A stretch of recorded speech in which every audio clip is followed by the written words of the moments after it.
Welcome to Community Spotlight with Think Tank. These conversations are for entrepreneurs to connect with each other, to learn from each other, and to be inspired by the unique wisdom that we each carry.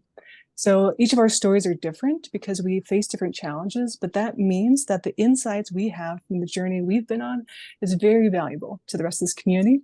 And I'm so excited that we get to share these from Chris and Sandy today.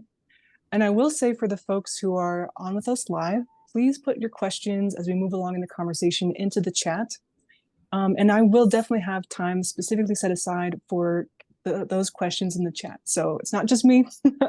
And I really invite you to do that. So let's dive in to my first guest, who is Chris McKnight, who is the co-founder of the marketing agency Earthling and is an experienced graphic designer and web developer. So Chris, welcome. Thank you. And Thank you for having me. yeah, would you tell us a bit about your background and what inspired you to entrepreneurship? Sure. I have always been an artist. I started drawing from the moment I could hold a pencil. That's always been my passion, has been art. I come from a really not artistic family, so came as a surprise to my parents whenever I wanted to do nothing but paint and draw all the time.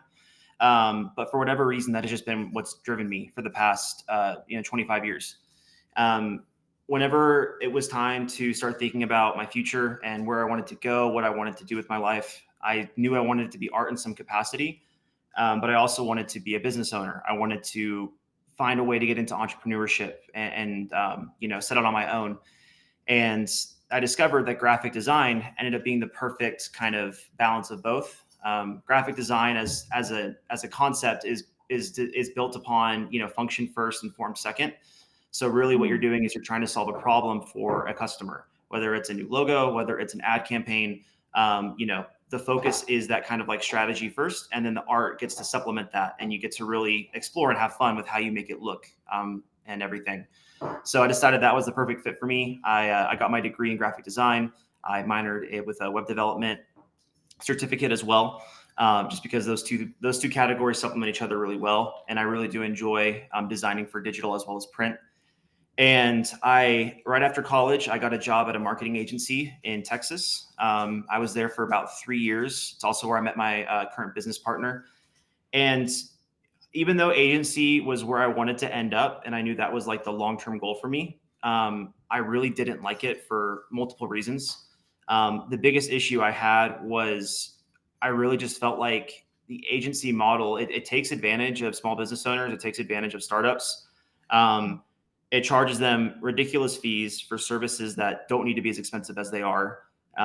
Creativity is stifled. I may have a really good idea for a concept, but if the creativity is going to interfere with the bottom line of the agency and we're not going to get things done at a certain time, or we're not going to meet a certain quota, then we just don't do it. So it leads to a culture of under delivering on results and kind of a churn and burn, where clients will stay for a couple of months, they'll leave dissatisfied, but because of the size of the agency and the history, someone else will come along and join. And so that was kind of my wake up call that, okay, I thought long term about maybe someday I'll do my own business, someday I'll have my own design agency, whatever.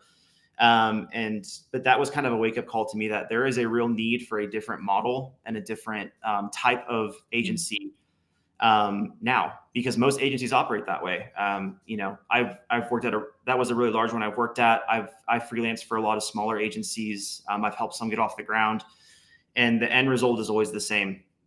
So about a year ago, me and my business partner, Sebastian, who was the digital marketer on my little agency team at my previous job, we decided we were going to try it ourselves, with the intent of working with purpose-driven companies and with the intent of providing good work that isn't overpriced and over delivers instead of under delivering. So that's kind of where Earthling came from, and kind of where we got started. We kind of got our start working with companies in sustainability and renewable energy. We had a really good lead in our first week operating. Friend of a friend owns a electric vehicle engineering firm up in Detroit. So they were our first kind of client, and they kind of opened up this world for us and kind of got us in the door. So. Wow, I love that you saw the need for something like structurally different within agencies. Like the whole model needed to change. Where would you say you are in that journey right now of currently with Earthling? I would say we're still figuring it out. The past year has really been the first 6 months were crazy because we really didn't know what we were doing. We had a bunch of clients that landed in our lap, and we spent so much time helping them and getting their products off the ground that we didn't really spend enough time developing ourselves. Right now we're kind of in a stage where we finalized our model, we finalized our systems and our automations, and we're at a place where we can kind of streamline everything and bring people in easy and kind of make the process work steadily. So yeah, I wouldn't say we're in the growth phase. I think we're past that, but we're definitely still in the finalizing the final details and figuring out exactly what we want to do long term and how we want that to function and everything. And I'm really curious too, because you are creating a whole new model. And I noticed when you introduced this idea into the community, you had mentioned that one of the things you're really focusing on is that the financing piece, the price point, and all that. And so, what has been challenging about this, and how have you addressed that?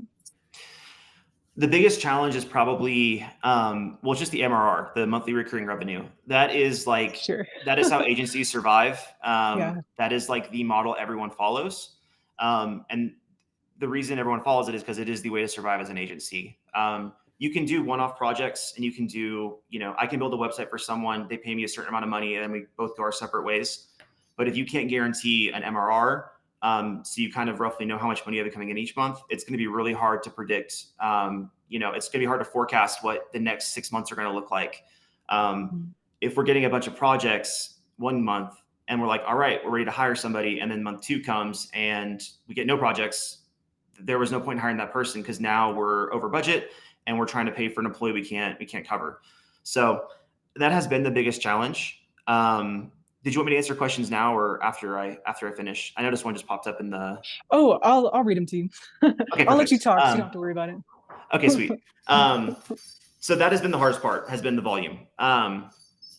The our pricing models are they start very low. They start at $4.99 is our new starting point for the services we offer. So the biggest challenge has been figuring out how we can meet the MRR that we need to hit, while also making sure that we're able to adequately handle the workload of our clients. Because most agencies, when they sign projects, they'll sign them for 3 to 5K a month. And, they only need 3 or 4 of those, they're good to go. And they have what they need for the next 6 months. Whereas for us, we probably double that, even triple it in some cases. So the way we've been kind of solving that is really focusing on just optimizing our workflow. We don't have an office. We're not planning on really ever getting an office, at least for the next 5 to 10 years, primarily because the operational cost of an office alone is way too high. And we've developed some really good online remote systems that work great. Yeah, Operational so costs. workflow as well as like the expenses, you're really keeping them down low so that you can do this more streamlined process. Exactly. We run on as tight of a budget as we possibly can without compromising to make sure that, we can keep that price point low, that we can satisfy our MRR and make sure we're not taking on more than we can handle at once. So Well, and it really takes an innovative approach to do something that's completely new like that and to try, especially with pricing and when you're trying to go low, like what does that really take? I do want to grab some of the questions from the chat. So the first one sure. was, what are the top 2 mistakes you often see when folks DIY marketing? Oh, that is a very good question. I think the 2 I see most frequently is probably undervaluing the website component of the marketing and And by that, what undervaluing do you the. mean? What would So that look like? So whenever people say everyone wants a website. It's kind of just one of those things you say like, oh, I have a business, I need a website. Websites are really good tools to not only, get people to understand who you are, but they're also very good tools to build trust with your customer. Um, you know, a big shift in the industry that's happened in the past couple of years has really been the choices customers make. With a focus on things like sustainability, with a focus on things like social impact. All of those things are valuable to customers, especially in like the millennial and Gen Z brackets. And websites themselves have become tools that need to be more informational versus straight marketing. So it is really easy to get a one-page website up and call it a day. And for some businesses, that's all you need to do. But a lot of times I see people try to DIY the website themselves and then not understand why no traction is happening online for them. And it's really because websites, if you want to use it as a marketing tool, you need to be consistently giving users informational content through blogs, through write-ups or sharing press releases. You want to make sure that it's easy for them to contact you. You want to have a really strong funnel, whether it's some kind of form fill, whether it's like a Calendly embed where they can book a call with you. There are a lot of factors that go into making sure that the money you put into the website provides value on the other side. And they are really powerful tools. If you have a really strong website and you're a local business, for example, that's really going to impact how Google will portray you to customers who are looking for a service you provide. So having a strong website that not only has strong informational content that keeps users engaged and helps build trust, but also making sure that it's easy to navigate, it's easy for them to contact you, and it's optimized for the correct search patterns that people are going to look for, I would say is number one. Number two, I would say is probably not putting enough thought into the initial strategy of what it is you're trying to accomplish. A lot of times we'll talk to a company who may already have a website up. They may already have started posting on social media, and they have a service they're trying to provide people, but they didn't stop to think about the true value proposition of what they're offering, what makes it different, and how we can portray that visually and through the language that we're writing. Having a very consistent tone of voice, having a very consistent value proposition, and having a very consistent visual aesthetic is really, really important for building trust with customers. And that requires you to sit down and really think about, how things like color theory work when it comes to making customer choices, right? There's a reason that like fast food restaurants decide to go with red and yellow for almost every single color scheme, because those entice hunger, excitement, and they're more likely to make someone want to shop at McDonald's versus, a fast food restaurant that doesn't use those colors. There's so many factors that go into like the philosophy behind building a brand, and how design plays into that. And I think a lot of people think that just creating a logo in Canva, putting it up, and then just kind of hoping that the money comes in is going to work. You can get lucky and it can work sometimes, but stronger brands that have some real thought and strategy put behind them, they're always going to perform better and always going to build trust quicker with customers than the other way around. And I love too that you mentioned in the community that you're going to be creating potentially a workshop, particularly around branding.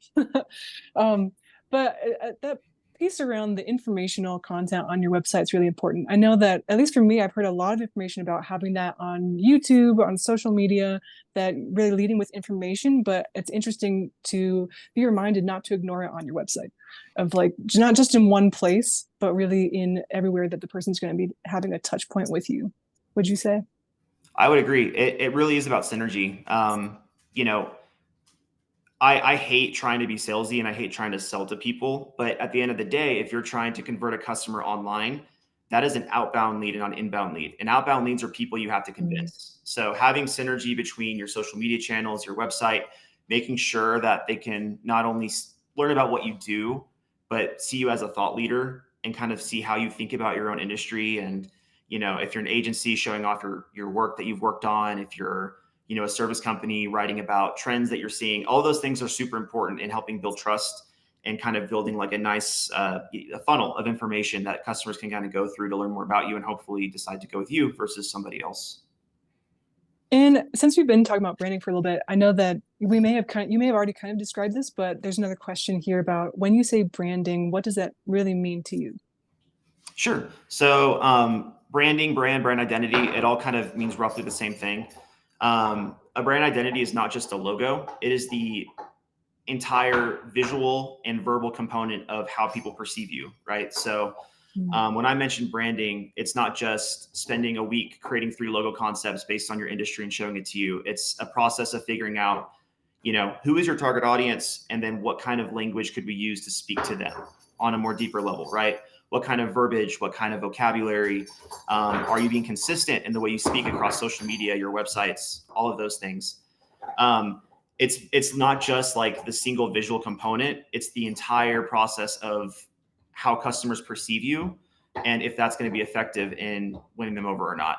I hope that answers the question. I have a bunch of questions I want to ask you, but one of the things was, say you're an entrepreneur that you started running on your project, you didn't necessarily think a lot about branding because that wasn't your expertise, right? And you're just like putting things together and you're moving forward because action breeds possibilities. So if say you're maybe a little bit farther down and now you're thinking about, okay, oh no, I need to really bring this branding piece together. Um, what would you say are like a couple steps that would help them to maybe readjust to really bring the branding in? I mean, obviously maybe hiring somebody like you, but like without that, what would you say? I would say the first step is figuring out what's working for you. This is where Mhm. social media becomes a very valuable tool. You can kind of, if you've been consistently posting and you've been using that platform, you can kind of see what people have responded strongly to versus what they haven't. That can always be a good step one, is figuring out, kind of what's been tested and what is effectively communicating with people and what's not. Step two would be doing your own industry research. Competitive research is super, super important for this kind of stuff, and figuring out what your competitors are doing, how they're speaking to people. Pretty standard stuff. Are your prices the same as somebody else's? That applies to branding as well. Is your tone of voice consistent with who you're trying to talk to?